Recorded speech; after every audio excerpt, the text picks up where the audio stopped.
Hello, my name is Scot Crabtree. It has been such a fantastic day. I've met a lot of new people and I've really enjoyed being able to share some thoughts with people, saying hello to old friends, meeting new people. Now, I'm going to go ahead and get straight into it. I'm going to go ahead and establish my goal, and that is to kind of lay out a pattern of thought that allows for a really wide creative trajectory, especially in your career, especially in an age where AI is making a lot of creatives a bit nervous, a bit uneasy. But before I do that, I'm going to kind of explain myself a little bit. Now, while I was talking in the AI board, I mentioned the really complex project that I did. It took about 200 hours, about $1,200 in material, and this is what that ended up looking like. Unfortunately, I don't have a really good video of the lighting animation going that I was talking about, but the third picture there kind of shows you all the electronics, all the fabrication, and the thought process that goes behind taking something from the digital world into the real world. So with that in mind, I have props. So I got my creative start with this Canon T5i, outdated by today's standards and honestly entry level at the standards of the time. That was the first creative tool I really had that kind of made me want to invest in myself more, learn more about the tools, figure out what I could do with this. And that was around the beginning of high school. That followed quickly behind with expanding my toolkit, some more lenses, some filters, a flash whenever I joined the yearbook club. And again, just furthering that progression of thought in what I wanted my creative expression to be. Now, once I graduated high school, I went to work at a print shop. And now this may be a Sherwin-Williams color book, but let's pretend it's a Pantone book. So I started picking up a pattern. There's a lot more to this whole creative thing than I initially thought. It really established, working there, really established my desire to go into graphic design as a career. And from there, I joined the 4-year design program at Pensacola Christian College. I'm going to go ahead and use this laptop here because I couldn't think of anything else to represent that. I thought it'd be a little weird if I brought my little hat. But just imagine, you have a laptop here, which isn't going to open with one hand because it's not a MacBook. Learning all sorts of new programs, the Adobe suite, right? Everything from After Effects to InDesign. Learned that there are a lot more means of creative application than I initially thought. Now, once I graduated, I went to work at a print shop. And again, this whole creative thing became a lot more physical. I was in charge of managing 3 wide format printers, and that meant lugging around 85-pound, 4.5-foot wide rolls of vinyl all day. And it really instilled in me a desire to learn more about what I could do in the real world. Now, I have one more prop, but I got to put it on, and I can't hold a microphone while we're doing it. So take a look at some pictures here in the meantime.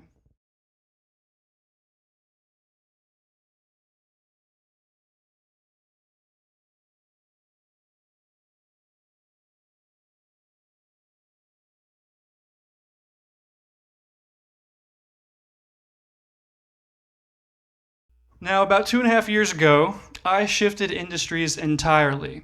I really love the signage industry. I found a new love for creative work, so many unique projects. I loved almost every single one of them.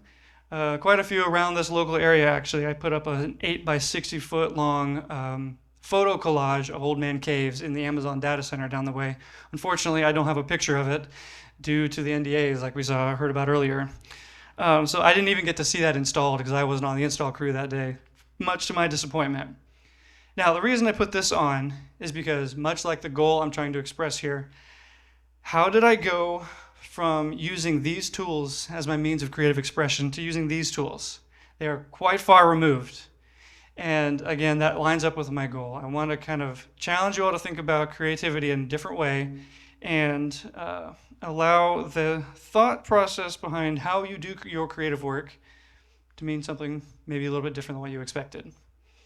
Now, I'm going to do something a little pedantic here. Let's go back to our AR 101 days, and I'm going to ask you a question. What is art?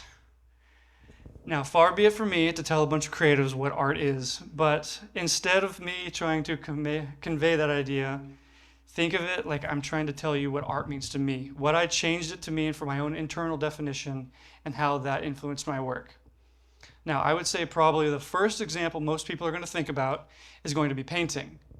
Seems like the most obvious form of artistic expression. Followed shortly behind would be sculptural work.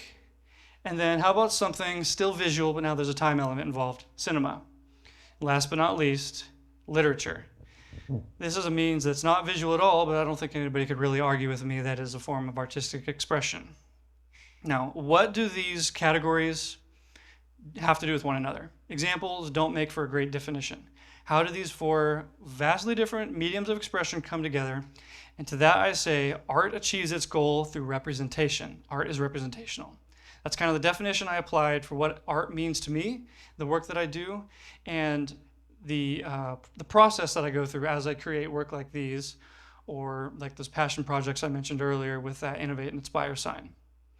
So with that in mind, I'm going to kind of validate my point a little bit more and look at a few specific examples.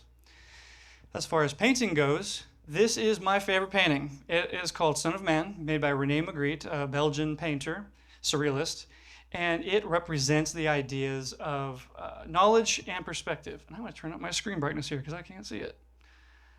Now, beyond that, we have sculptural work, and I say the Statue of Liberty is a pretty darn big example of sculpture. It, at a conceptual level, represents things like freedom, liberty, and hope, but in a much more literal sense, it represents the human form, and so on.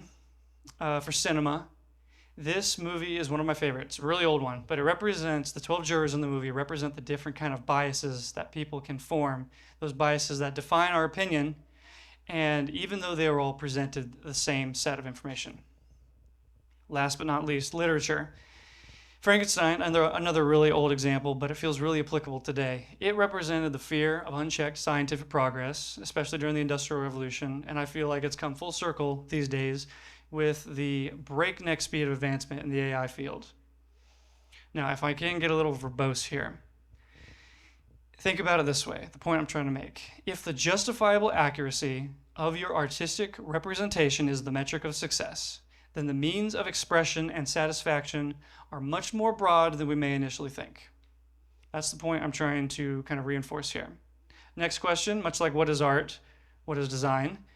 And I'm going to come up with some more examples. Probably the most obvious for this room would be graphic design, and specifically branding design. Followed quickly behind would be web dev. Are there any web devs in here? Anybody? Okay, there we go, we got a few. Now, that was never my strong suit. Sorry, Ms. Pribble. But aside from branding and websites, which tend to be very digital, focused on the screen, how about something really upper echelon and fancy? Let's go with architecture as an example of that. Now, this last example is going to be even more unusual. How about landscaping? Now, this is really an example out of left field, no pun intended.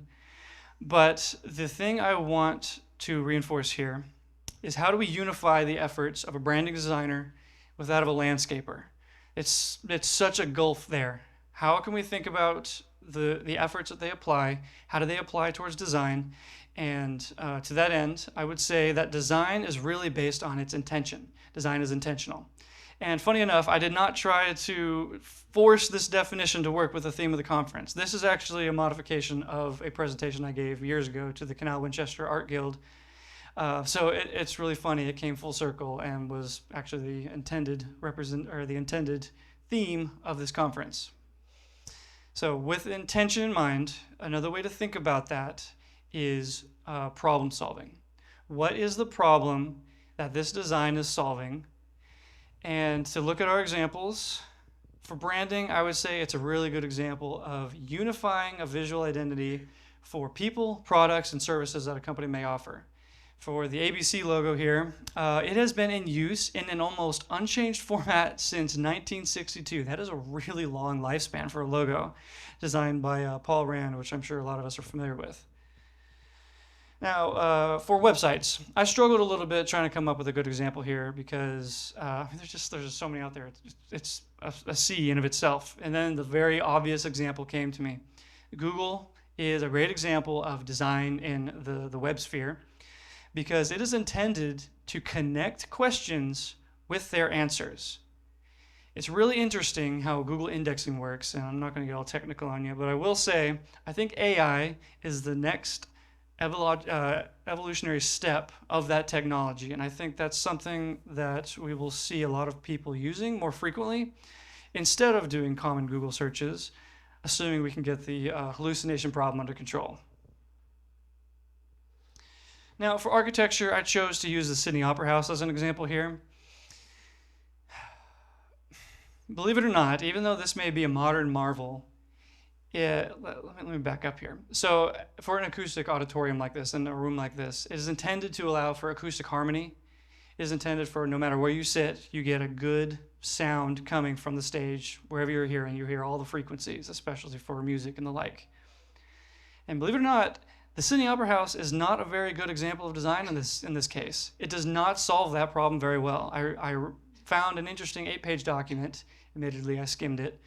But it laid out the problems that auditorium has and proposed some solutions that even from day one, the musicians sitting on stage were able to go around and they were just not satisfied with how well the sound was going through the entire stage. Now for landscaping, I don't know about y'all, but me and my wife, we really like going camping. And again, think of this from a problem-solving aspect. Imagine you're living in a sprawling city like New York.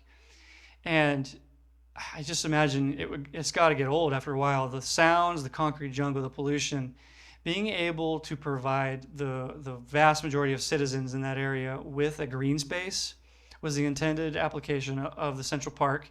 And I would say it's done a great job with all of its walking paths, bike trails, its large activity fields, its ponds, its wooded areas. It's pretty much like a microcosm of a natural park inside of a highly populated city area. So again, if we look at design as problem solving, of the intention of problem solving, and your fingers are the different applications, all of these different fingertips are separate from one another, like the examples on the screen here. But I would say that they all form a common appreciation for an elegant solution to a problem. All right, I'm going to leave you with a couple final thoughts here. Be thoughtful not only with what you represent and how you convey it, that is, think about your artwork and your artistic representation, but also with the intent of your work and the effectiveness of its implementation. I had to think about both of those things whenever it came to this project here with these chairs. I'm not trying to say art and design are two separate things, far from it. For the Sydney Opera House, it actually represents artistically the sails on a sailboat. That's why it's in the harbor there in Sydney.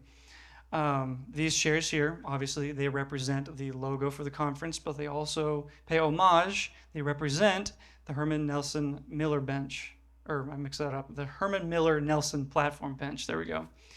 And I was really grateful whenever Jeremy came to me with this project. It was something we collaborated on closely with. The initial idea was to have solid skinning around the surface, and it effectively portrayed the logo. But I wanted to add an extra layer of complexity because I love overcomplicating things, as my wife would tell you. And I love adding LEDs into projects, as all of my projects will convey, even if it makes it a lot harder. But every decision that went into making these took a lot of thought and effort. Even simple things like how I wanted to attach this front panel to be hardwareless. You didn't need to have any tools to modify it. You can pop it right open, take a look at it, tweak anything. And it's really cool being able to see these on the stage here. And being able to complete projects like this is really interesting. And I'm not going to be able to do this one-handed, so I'm going to leave that right there. Once I widened my perspective on what I thought it meant to bring art and design into the world, I find myself fulfilled doing creative work I never expected, using tools that I never would have predicted. Thank you.